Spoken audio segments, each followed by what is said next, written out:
Para sa magpapakonvert sa akin ng inyong mga Ggives, gagawin nating cash. Ito po yung tutorial. I-type nyo lang sa inyong mga TikTok account ang Chrisam's Passion. Ayan, lalabas ang aking shop. So, bago pala kayo magpa-convert sa akin, syempre, sasabihin nyo muna kung magkano ba ang ipapakonvert nyo para makapaglagay ako ng amount ng i-convert. Ang method nga na ito mga ka-Oragons ay kailangan meron tayong mahabang pasensya kasi 1 week ang aantayin natin bago ma-convert ang inyong mga Ggives into cash.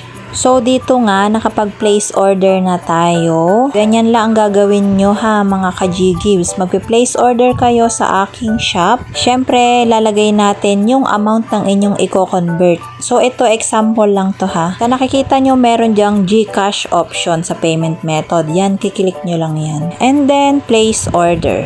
Kapag nakapag-place order na nga kayo, ay magre-redirect siya sa inyong mga Gcash account. Yan, lagay nyo na lang yung Gcash nyo and then click nyo lang yung next.